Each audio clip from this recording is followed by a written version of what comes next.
Happy Friday, everyone. I know it's freezing out there for you desert rats, so cozy up with our hot takes today. I'm here with co-host David Figler and contributor Andrew Corrali, creator of the List.Vegas. And today on CityCast Las Vegas, we're talking about why local businesses are still mad about F1, the giant Dorito on the Luxor, and what we should build on the old Fiesta Henderson site. It's Friday, January 12th. I'm Sarah Lohman, and here's what Las Vegas is talking about.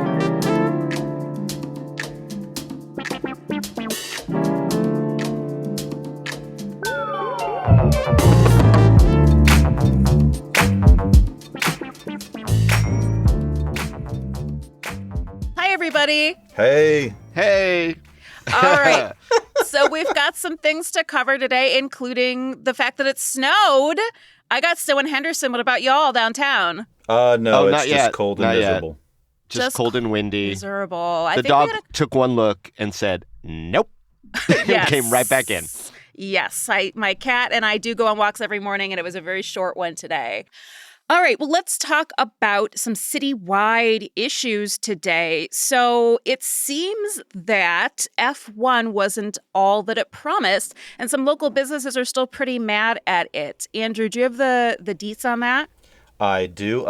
Yeah, now that the microplastic tire dust has settled from the November F1 race, it seems there's a bit of sort of outrage-flavored soul-searching going on as Las Vegans consider the real costs of hosting the race. So, sure, the race supposedly brought in $1.2 billion or whatever, for the local economy. But to mangle a quote from William Gibson, the money may be here, but it's not exactly evenly distributed. So I call this vroom bust. So most recently on Tuesday, a local business advocate, Lisa Mayo-Doriso, she urged the LVCVA to remove the temporary bridge on Flamingo that's still impacting small businesses. And she also asked them to create a $23 million recovery fund to pay back a clutch of businesses that lost out during F1 weekend due to road closures, traffic diversions, and blocked entrances. And so, not just the weekend, like all the lead up to it as well. Oh yeah. Great clarification. Yeah, I mean it was a sort of an echoing impact, and I think Lisa DeMaio-Riso's ask is kind of like the pinnacle of this, this chorus of complaints from other local businesses. Some pretty high profile ones. Gino Ferraro of Ferraro's Italian Restaurant said he lost like $2 million due to F1. Whoa. The producer of Absinthe, wrote an open letter, complaining about the impact. So bigger businesses and smaller businesses, from gas stations to convenience stores, that say that F1 put their businesses into neutral during the race weekend phenomenon. And when Gino Ferraro complains of Ferraro Restaurant, something's up, because, he's a hardcore businessman, just, does his thing, has built his restaurant into, kind of a cool institution down there. F1 was not the grand success that was, trumpeted by the countless headlines in the wake of the race. Okay, I mean, it seems pretty clear that it's the big four casino companies that were the real winners here, right? So why aren't they paying up? Or, who owes whom what in the wake of F1? And, is that calculation even possible to make? Like, how do the restaurant owners know that they've lost so much money?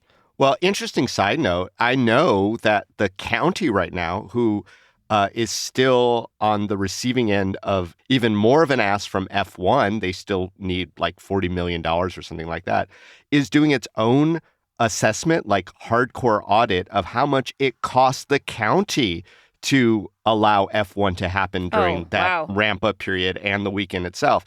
And I think the idea there is that the county's going to say, you want $40 million, you cost us $60 million, so let's just call it even. Whatever it is. I mean, I just made up those numbers, as most of the analysts who are talking about economic impact do. Look, it's capitalism. There's going to be winners and losers.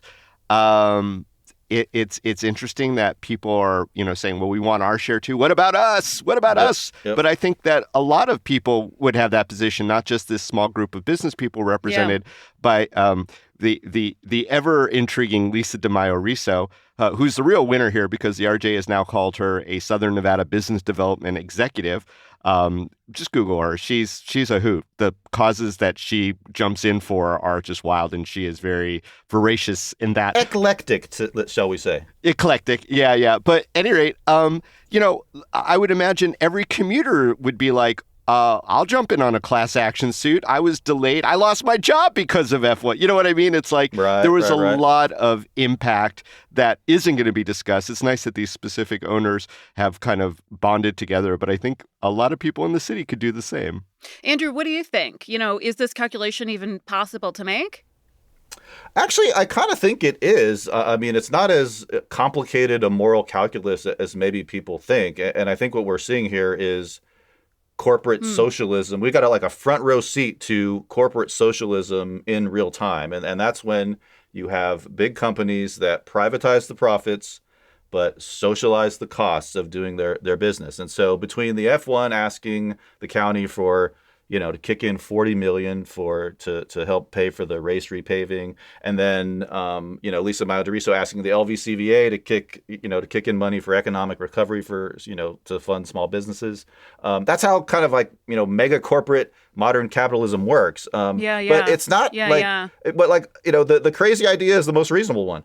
Why can't F1 pay into that recovery fund, or why can't the Big Four pay into that recovery fund? Why can't F1 foot the entire repaving bill as, the cost of, putting on this, this huge spectacle? And I feel like, there's this, cities and municipalities are frightened of these, gigantic companies that basically, want to put on these huge spectacles. And it's this race to the bottom where, cities are afraid to ask for anything because they're afraid that they'll, that this company will just move on to the next town. And, it's kind of a race to the bottom. Be thankful for them, right? Right. Bakersfield's like, object more. We want it. Bakersfield. Exactly. And it's like, why can't there be some sort of common good cover charge for these huge spectacles that, come in and chew up our infrastructure and create massive headaches for working people to pay, in an anticipatory way, to cover these impacts that we all feel. And so I'm glad that we're having this kind of, reflective moment, because it shows that despite the headlines, success, tied to a number is not success for all. And it's not exactly democratically distributed, I guess you would say. Speaking of out-of-control capitalism and large sporting events, I don't know if you know this, but the Super Bowl is right around the corner. What? So we're hosting it this year. Can you imagine? What? So do we think that's going to have the same sort of impact on local businesses that F1 did? Do we even have a place where they could do the Super Bowl? Yeah, it's an interesting thought experiment, and on the face of it, I mean, I don't know that the Super Bowl is going to require some massive infrastructural, makeover of the area, right? We have the stadium, right? We have Shift. the roads, That's we already presumably done, have right? the parking, right? And so it's going to be huge. I think that's going to be, great for the city. But the thing that's different about Super Bowl and that it has in common with our other big events like Electric Daisy Carnival, National Finals Rodeo, maybe even CES, is it actually has a common pop culture appeal where people get it, and there are other ways to be part of it outside of the event proper, right? There are satellite events and viewing parties, and it has this, sort of general cultural cachet. So I feel like people can participate in it more, and that gives me the feeling that it will be, sort of more, sort of economically, spread out. I mean, the big thing about F1 is it scared a lot of people off, right? Who said, "Oh my God, this thing's sounds like such, an intensive nightmare that I'm just going to avoid Vegas for a minute." It took and over. Let them do their thing, right? And so I think there's something more invitational, about the Super Bowl that I'm not as, concerned about the impact on the everyday people like us. There is something to be said for just being in the city where it's happening, even if you might be going to a local sports bar or something else on the strip rather than the game itself. What do you think, Figler? Yeah, exactly. Yeah, I don't want to be a naysayer about these big events coming to Las Vegas. There is good economic impact. It does create jobs. I don't think anyone is saying that. It's just the question is it fair? Is it holistically thought about? Is it planned in a thoughtful way? The answer, of course, always is not really, sort of. We're not good at that. But, I mean, when you talk about Super Bowl, Super Bowl is always a big weekend in Las Vegas. I mean, it's going to be even bigger now it's here. But yeah, people have been coming to Las Vegas during Super Bowl weekend for decades because of just like March Madness, just like other sporting events that, already was a draw. So I think in a lot of ways, Las Vegas is sort of used to an influx. This is going to be a lot different because the party is actually here. Right. You look outside the window and you see what you see on your TV. And it's another opportunity for Vegas to promote itself for free to the world like it did with F1. I mean, that also is kind of an interesting metric just about the exposure of how fun our city still is and is continuing to be, right? And that's going to have a good impact. But yeah, there will also be losers over the Super Bowl weekend. And do we ever really think about those type of economic impacts? And maybe Vegas should be better at that by now.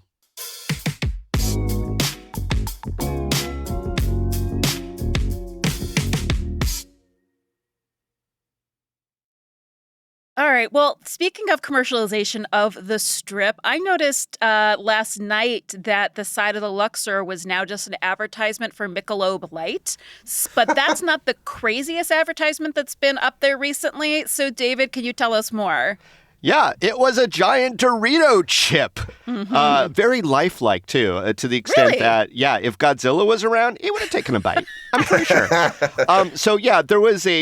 There was a blog entry not long ago pointing that out on a sort of a sports bro site that was really interesting. And it sort of pontificated that the Sphere has changed the game for Las Vegas in the world of marketing, viral marketing, digital marketing, that, everyone is so fascinated internationally with the Sphere. And the Sphere's game plan is not to, I think, make their money off of U2 concerts and really expensive movies, but the advertising on the outside. And it is capable of some real bombastic stuff, as we all now realize. It's really super cool. So, the idea was like, well, the Sphere has definitely made this huge splash. So what's everyone else going to do? And now we're seeing a greater commercialization of the iconic properties on the Strip. The idea of wrapping a building is not new to Las Vegas. We have been seeing this for a very long time. Any longtime Las Vegan can close their eyes and see the beaming faces of Donnie and Marie on the side of the Flamingo Hotel. Oh, those teeth. Those just pure. Blinding. They haunt my dreams. Yeah.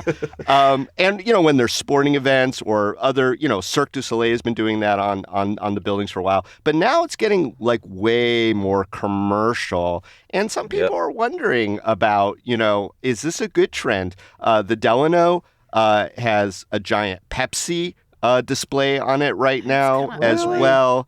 We're going to see a lot of this engaged with Super Bowl. In fact, I think the Delano's Pepsi one is specifically and explicitly a Super Bowl type ad. And that's kind of where we are right now. I think every building that has that technology is possibly going to use it now. I hadn't really thought this is silly of me, but I hadn't thought about this as like a lead up to Super Bowl advertising. But the one that caught my eye a while ago is that people were upset that the Paris' L'Arc de Triomphe was covered up with banners for Martha Stewart and Vanderpump Rules. And they're like, this is kind of a beautiful thing. We don't want it covered. Andrew, go ahead. What were you going to say? Well, I was going to say that Figler pointed out something interesting. And what's different now, it seems to me, is that the sort of old school wraps, the Osmonds and Cirque, like at least those advertised something that was happening inside the property, and like that kind Martha of goes Stewart, in the vein of the right, Vanderpump, and that kind of rhymes with Learning from Las Vegas, the seminal 1972 book that talked about the whole idea of the decorated shed, and how it advertised the contents within. But now it's very detached, and it says nothing about sense of place or the sort of the entertainment value offerings of the property. It's just like Doritos, Michelob. There's no Doritos inside. And so there's something weirdly detached. Andrew Crawley going deep. I love this. I know. Always. I did my homework. But yeah, there's something weird and sad and dystopian about the whole thing, to see a gigantic Dorito driving down the Strip. And there is. The Luxor was always one of my favorite buildings in town for its defiant, insistent blackness, It's kind of sad. It was beautiful when it first came out. I mean, they have had ads on there before. I mean, they're not, this isn't a new thing for them, but this is covering the whole building like a Dorito, that was... And I hate those smaller ads, like the Michelob Light one. Like, it just really does take something away from the architecture. I think that the bigger debate, like, speaking of learning from Las Vegas, which, put Las Vegas on the map as sort of an architectural center, is our architecture really so valuable that it matters if it's covered up in ads? What do we think?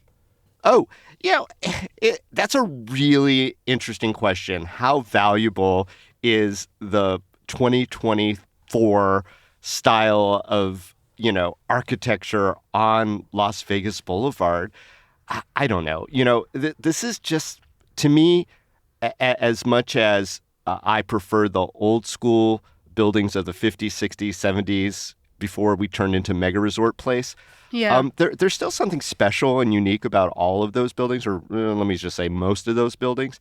And it does come off as crass commercialization. And I know that there's a lot of people saying, it's Las Vegas, but, still it's our town. And it's like, it reminds me of that trend that was going on when people could shell out their own cars with full car wraps for whatever, and they would get paid a small stipend to advertise butt cream or whatever. It's that was the thing. Where's your self-respect, man? For a couple of dollars. Where's your dignity? We get more visitors than, or as many as Paris and Venice. So I do feel like that says something about maintaining the beauty of these structures, which are more complicated than the learning from Las Vegas days, which were literally a big brick building with amazing neon on the front. But the architecture itself wasn't anything. Andrew, what are you thinking? Right. Yeah, I'm kind of tracking with David, and part of me wants to, sort of go on some kind of smart Dave Hickey jag and say this kind of, merging between architecture and advertising is an apotheosis or distillation of, spectacle and visual culture and capitalism in Las Vegas and America. But then I look at it and I'm just no. And I never thought I'd be the kind of person to say, yeah, maybe Vegas should operate at some minimum level of dignity, but here we are. So yeah. Oh my God. Yeah, I say we should. We got to aspire to some kind of standard. So yeah, it's a bit disheartening to see, and in some ways it kind of presages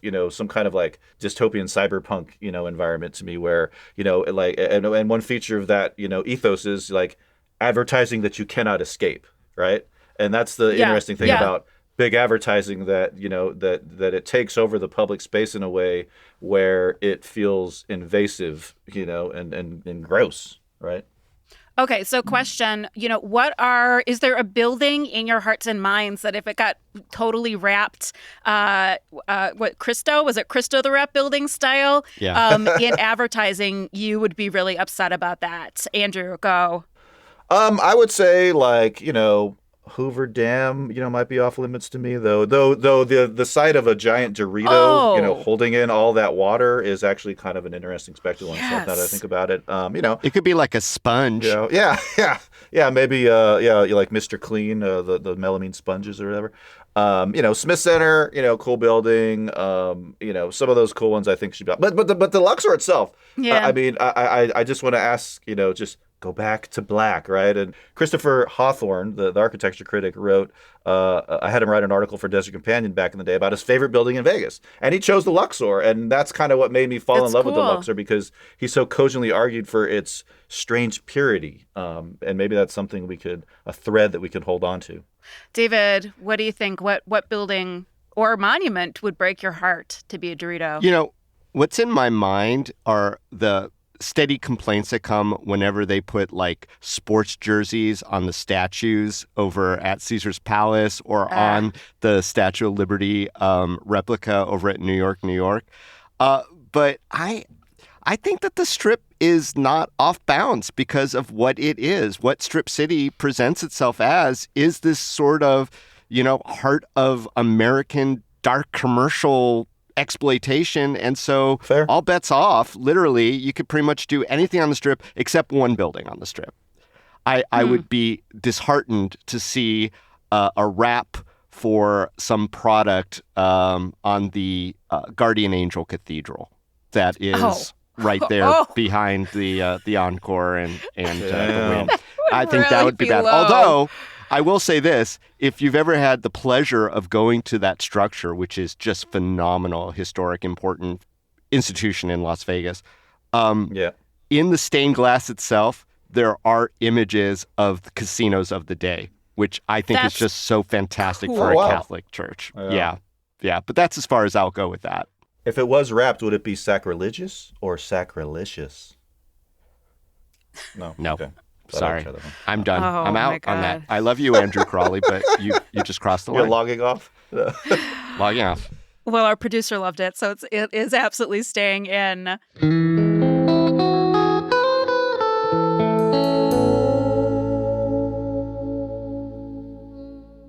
All right, so we are very casino focused today because our last story is about what is going to replace the Fiesta Henderson. I'm sure that you two remember Fiesta Henderson as a very uncomfortably racist, like African themed casino when it first opened.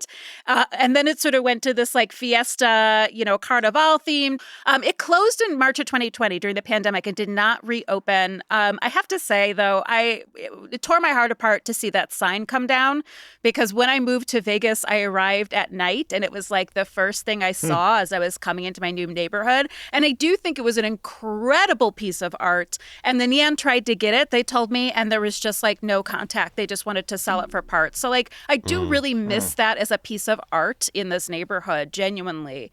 But there is, now the whole casino is gone except for the parking garage. There's a lot of debate about what should be there. Actually, not necessarily a lot of debate. The community says that they would like it to be a tournament-style sports center and a focus on family entertainment within that 35-acre complex. I would love to see a gym, which is very simple, but like that's a facility we don't have out here in Hendertucky, so it'd be nice to have something close. So question, like how often in both of yours experience are demolished casinos replaced with another casino, or does something else usually go up in its space? Well, this is an interesting one because it's the city of Henderson that actually has a call out, for a private-public partnership, I guess, of some sort to try to develop something there. They bought the space, so it's really theirs. And Henderson honestly does seem to be really good about engaging the public when it's making big moves like this. Yeah. Nice. It gets disheartening. On the Strip, of course, when a casino goes down, typically it is replaced with a bigger casino. Out in the community, we saw this with the Texas station. That wasn't the case. So, do we need to replace casinos with casinos? That's really super interesting question. What do you think? Yeah, if the other casino didn't do well there, should another one go in? You see how I ducked that? I ducked that. Andrew, opinions?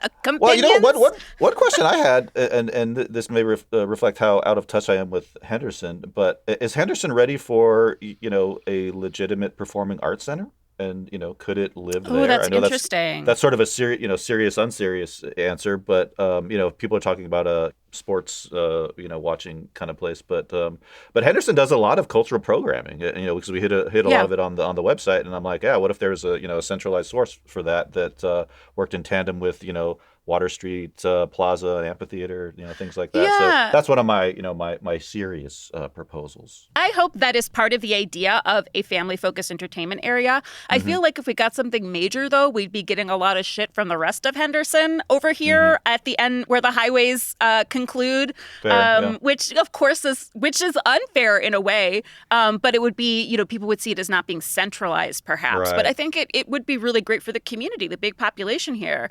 So that's the serious answer, perhaps. What are your unserious answers? What should replace the Fiesta Henderson? I propose that it is a burial ground for all the unfortunate nicknames that have beleaguered Henderson over the years. Thank you. Hendertucky, Hendoville, Metherson.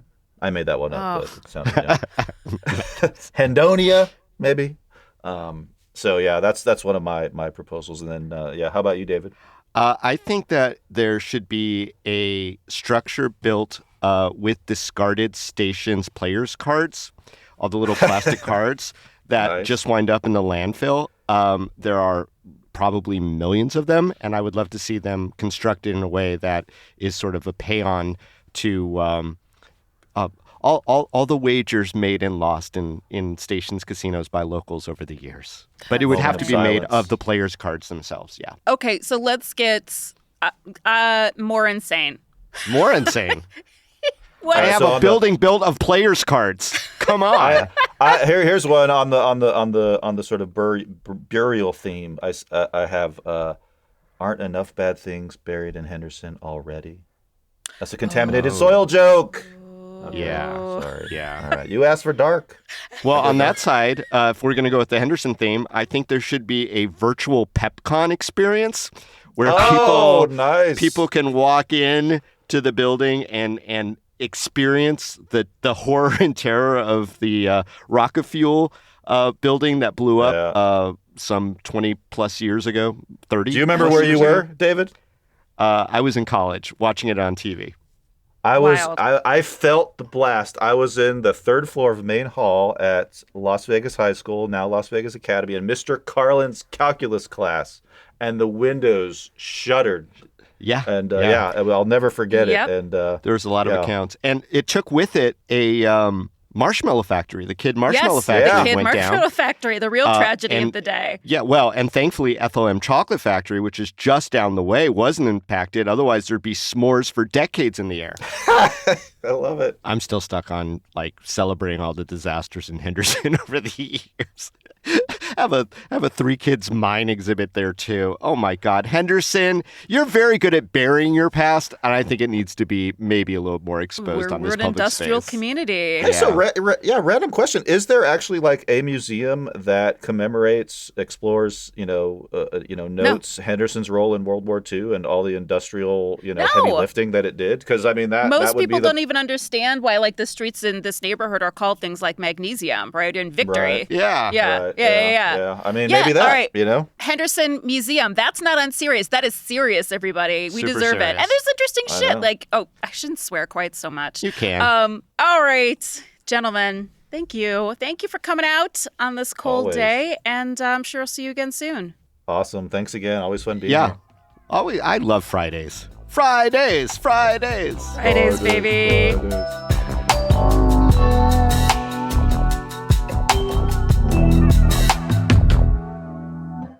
If you love CityCast Daily Newsletter and you want to work with this amazing team, you should apply for the newsletter editor job. Head over to citycast.fm/jobs. The deadline is this Sunday, January 14th, and then we'll be reviewing applications.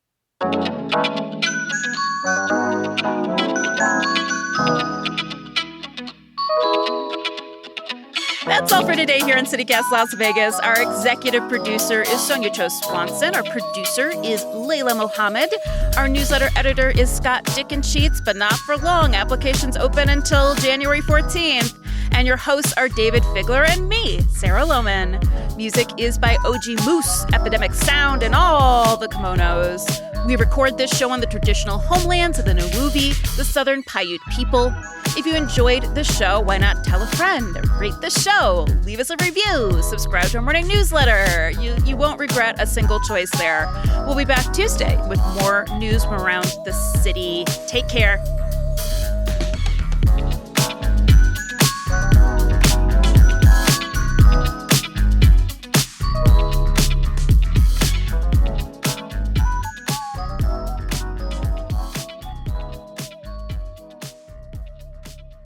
So if you love the CityCast newsletter so much, why don't you make it yourself? Now we're talking. Apply now.